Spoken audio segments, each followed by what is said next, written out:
ನೋಡಿ, ಯತ್ನಾಳ್ ಅವರಿಗೆ ನೋಟಿಸ್ ಕೊಟ್ಟಿದ್ದು ಯತ್ನಾಳ್ ಬಣದಲ್ಲಿದ್ದವರೆಲ್ಲರೂ ಕೂಡ ಈಗ ವಿಜಯೇಂದ್ರ ವಿರುದ್ಧ ತಿರುಗಿಬಿದ್ದಿದ್ದಾರೆ. ರಮೇಶ್ ಜಾರಕಿಹೊಳಿ ಅವರು ಕೂಡ ಇವತ್ತು ವಾಗ್ದಾಳಿ ಮಾಡಿದ್ದಾರೆ. ಯತ್ನಾಳ್ಗೆ ನೋಟಿಸ್ ಕೊಟ್ಟಿರ್ತಕ್ಕಂಥ ವಿಚಾರಕ್ಕೆ ಸಂಬಂಧಪಟ್ಟಂತೆ ರಮೇಶ್ ಜಾರಕಿಹೊಳಿ ತಿರುಗಿ ಬಿದ್ದಿದ್ದಾರೆ.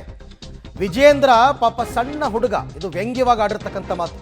ಅವನಿಗಿನ್ನೂ ಕೂಡ ರಾಜಕಾರಣ ಏನು ಅಂತ ಗೊತ್ತಿಲ್ಲ. ಅವನು ರಾಜ್ಯಾಧ್ಯಕ್ಷ ಸ್ಥಾನವನ್ನ ತ್ಯಾಗ ಮಾಡಿದ್ರೆ ಒಳ್ಳೆಯದು ಅಂತ ಹೇಳಿದ್ದಾರೆ.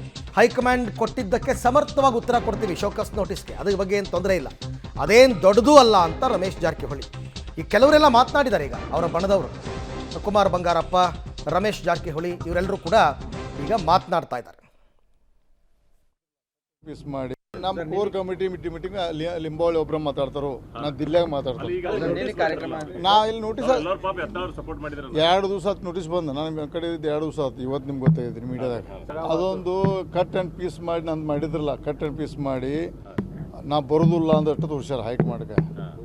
ಅದ್ರ ಬಗ್ಗೆ ಹೋದ್ರೆ ಅಥವಾ ಏನಿದೆ ಸಬ್ಜೆಕ್ಟ್ ಹೋದ್ರೆ ದಯವಿಟ್ಟು ನೀವು ಸಬ್ಜೆಕ್ಟ್ ಹೋದ್ರಿ, ಸಬ್ಜೆಕ್ಟ್ ಓದಿ ಮಾತಾಡೋದು. ಅದೇನು ಮಹಾ ದೊಡ್ಡ ವಿಚಾರ, ಹೈಕಮಾಂಡ್ ಕೊಟ್ಟೋದಕ್ಕೆ ನಾವು ಸಮರ್ಥ ಉತ್ತರ ಕೊಡ್ತೀವಿ. ಅದೇನು ದೊಡ್ಡ ಅಂಥದ್ದು ಅನಾಹುತಲ್ಲ, ಅದು ನೀವು ಸ್ಟಡಿ ಮಾಡಿರಿ. ಅದು ಅದೇನು ದೊಡ್ಡ ವಿಚಾರ. ನಮ್ಮದೊಂದು ಕಟ್ ಆ್ಯಂಡ್ ಪೀಸ್ ಮಾಡಿ ವಿಡಿಯೋ ತೋರಿಸ್ಯಾರ ಹೈಕಮಾಂಡ್. ನೋಡಿ ಹೈಕಮಾಂಡ್ ಸರ್ ಸರ್ ನಮ್ಮನ್ನು ಟೂರ್ ಮಾಡೋಕೆ ಬಿಡ್ತರು.